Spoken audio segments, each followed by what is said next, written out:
What's up, everybody? Good morning to you. It's Carpo here.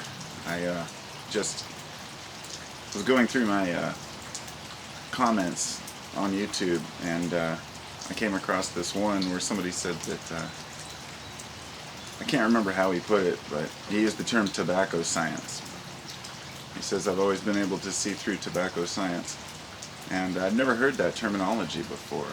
And the thing that got me was I instantly knew what he was talking about. It took me a second. I had to process, tobacco science. What would tobacco science be, And when you hear a term you haven't heard before, often, you can't quite understand what it means.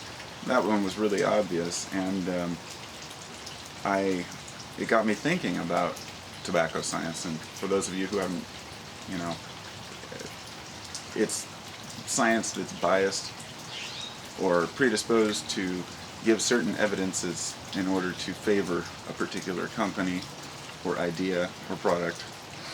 It's the science that goes behind many of these healthcare products, let's say, that we, that we take. Whereas one year they're saying that it's good, this is good for you, the next year it's bad for you, depending on who's in the market, who has the money to back it up.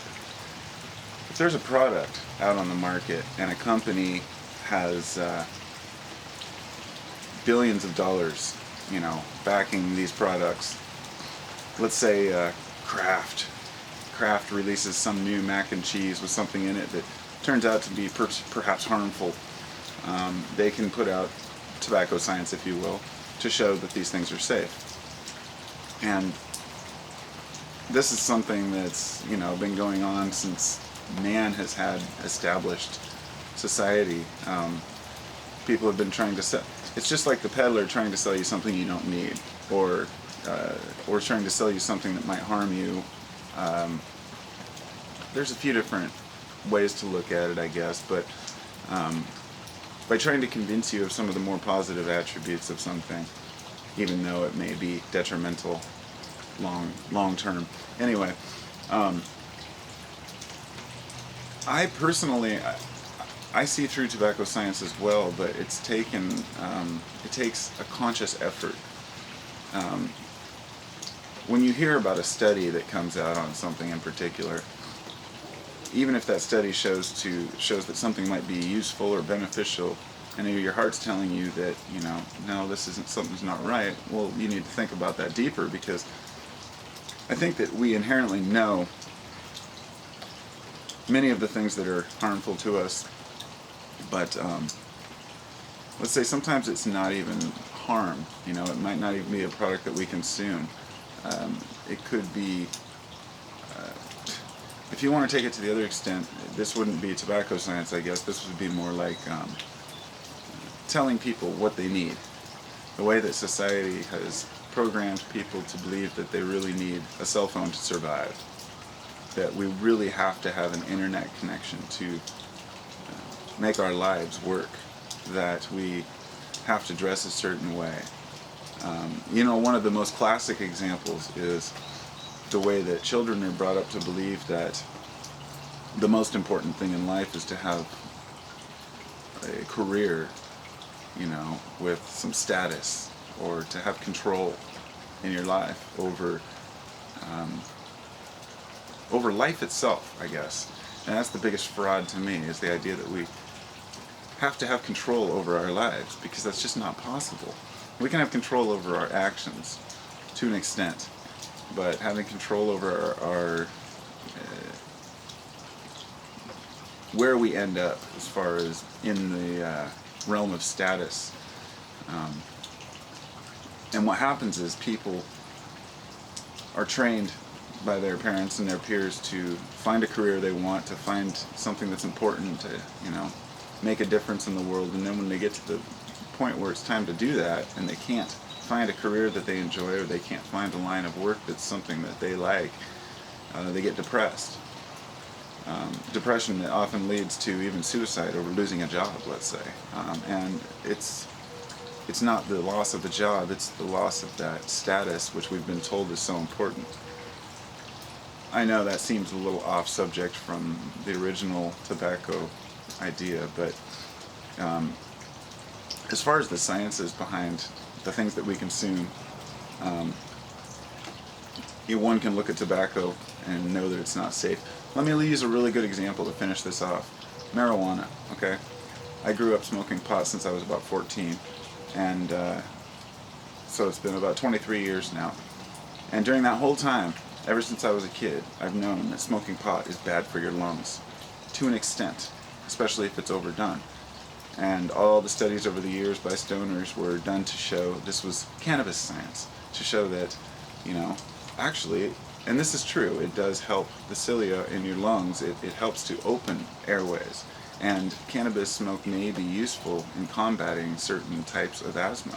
So it is useful in that regard, but what happened was people took that science too far and said that smoking pot is good for your health and cures cancer. That's tobacco science. That's tobacco science to promote cannabis. And unfortunately, as much as I'd like to believe that was true, I know it's not. Because when you're inhaling smoke into your lungs, it doesn't matter what kind of smoke you're inhaling, you have impurities in that smoke, and you can get lung damage from it. Yes, even stoners could probably get lung damage from smoking pot. And I'd say that's a lot less likely these days because of the potency. But still, that was the science, that was the one example of something that I wanted to believe. But I had to really use my head and say, no, as a stoner, I do not believe that pot is harmless. So I guess we really have to look at all the things that we support and the things that we oppose to say, what part of the science are we really listening to? What part of the evidence, what evidence are we bringing forth, and is it something that's just supporting our viewpoint, or is it actually unbiased science, which I don't even know if that exists anymore. I know there are people out there trying to do the right thing, but unfortunately, most of science today working towards discovery is funded by either companies or colleges which expect certain results. And so we just got to use our heads. And I'll leave one last example because this one's good. Phenylalanine, which is phenylketonuria. Phenylalanine is part of the phenylpropanoids group, basically the other side of the essence of the plant oils. But these are used in sugar-free gum and stuff like that, and sometimes you'll see it and it'll say in mints, caution, phenylketonuria contains phenylalanine. And you go read about this and all these people say, oh, it kills you, it kills you, it kills you. I did some deep research into it and find out that there are certain people, percentage, like 1% of people who are very allergic to phenylalanine. And so they have to put that on there, just like a nuts allergy or warning.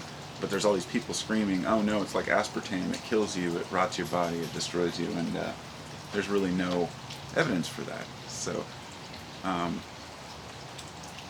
it just takes a few minutes to do a little bit of research on something, rather than spend an entire lifetime believing something is either helpful or harmful when it may not be. But I feel like people don't want to take the time for that. I try,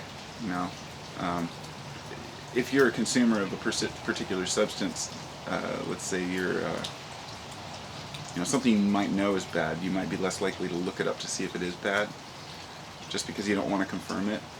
Kind of like if you start getting a pain in your body, you can go on the internet and look up that pain, and you'll probably scare yourself to death thinking you're dying from some kind of liver cancer or something. Sometimes it's best to just let it ride, because the evidence that you could find is so skewed. And so anyway, ramble, but I think most people out there know that the science is biased, so it is what it is, right? Anyway, peace out, everybody. It's really early in the morning. It's been raining all night. God, it poured last night. Couldn't believe it. Oh, have a good night, or a good morning, or good afternoon, good evening, whatever it may be. Peace out.